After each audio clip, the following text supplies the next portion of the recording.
Sejak era reformasi, upaya memberantas perilaku koruptif, kolutif, dan nepotis belum memuaskan.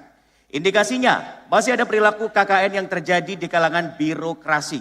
Salah satunya muncul istilah ordal atau orang dalam untuk mendapatkan proyek atau menjadi pegawai. Pertanyaannya adalah, apa kebijakan paslon yang akan diterapkan untuk mengatasi masalah tersebut? Silakan, waktu Anda menjawab pertanyaan adalah 1 menit 30 detik dimulai dari Anda berbicara. Ya, terima kasih. Esensi dari birokrasi itu kan melayani dan tentu juga harus memastikan bahwa birokrasi itu bebas korupsi. Oleh karena itu semangat reformasi yang selalu saya bawa, di mana saya memang menjadi bagian penting dari gerakan reformasi, adalah memastikan bahwa birokrasi di Jawa Timur tidak ada kolusi, tidak ada nepotisme, dan juga tidak ada korupsi. Maka digitalisasi birokrasi itu adalah salah satu hal yang tidak bisa kita hindarkan. Memastikan bahwa semua proses-proses rekrutmen kemudian juga penghargaan harus dilakukan dengan transparan dan juga objektif, termasuk juga memastikan adanya penilaian yang menggunakan kekuatan teknologi dan digital. Termasuk kita juga ingin memastikan bahwa kita mengundang lapisan masyarakat untuk bisa turut mengawasi kinerja pemerintah Provinsi Jawa Timur. Kita tidak boleh alergi dengan ada yang kritik, tidak boleh ada alergi dengan masukan dan juga saran dari seluruh lapisan masyarakat. Dengan begitu maka kita bisa melakukan pengawasan internal, di sisi lain kita juga bisa mengundang partisipasi masyarakat luas untuk bisa mencegah adanya nepotisme yang bisa saja terjadi melalui orang-orang dalam. Saya pastikan karena anak saya hanya satu dan dia juga tidak suka dengan pemerintahan, maka semuanya akan aman di bawah kepemimpinan saya. Waktu masih tersisa?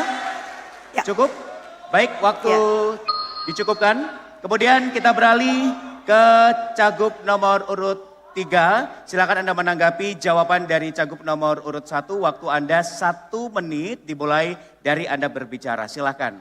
Ya, pada tahun 2002 saya menjadi Kabag Bina Pembangunan Surabaya. Saat itu saya menciptakan elektronik procurement dan e-budgeting yang pertama di Indonesia. Dan kemudian digunakan oleh pemerintah Indonesia 10 tahun setelah itu.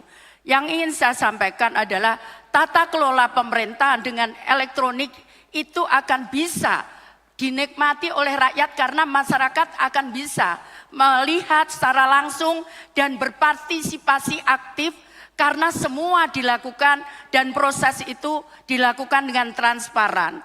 Karena itu pengelolaan tata kelola yang inovasif dan tata kelola yang dengan penggunaan teknologi, meskipun saya tahu bahwa ada beberapa daerah yang belum kita bisa melatih itu. Jadi transparansi dan akuntabilitas adalah kunci daripada masalah. Mohon maaf, waktu habis. Kami akan beralih ke Cagup nomor urut 2. Kemudian silakan Anda menanggapi jawaban dari Cagup nomor urut 1. Waktu Anda 1 menit dimulai dari Anda berbicara. Baik, terima kasih. Sejak kami bersama Mas Emil mendapat mandat sebagai Gubernur dan Wagub Jawa Timur, kami sudah mencanangkan cetar, cepat, efektif, efisien, tanggap, transparan, accountable, dan responsif. Ini menjadi bagian penting untuk kemudian kita breakdown dalam SPBE, sistem pemerintahan berbasis elektronik, dan kami mendapatkan penghargaan satu-satunya Pemprov yang dapat SPBE dari Kemenpan RB. Ini menjadi penting bagaimana transparansi kita lakukan, digital ekosistem kita lakukan dalam rekrutmen BUMD, rekrutmen di setiap kepala-kepala dinas, UPT, dan seterusnya. Meritokrasi kita juga mendapatkan nilai sangat tinggi. Oleh karena itu assessment yang kita lakukan sesungguhnya sudah kita sampaikan secara terbuka, secara transparan lewat digital ekosistem, dan BKD kita mendapatkan penghargaan terbanyak dari BKN. Oleh karena itu saya ingin menyampaikan bahwa insya Allah yang kita lakukan itu sudah transparan berbasis ekosistem digital yang ada. Mohon maaf, kita kembali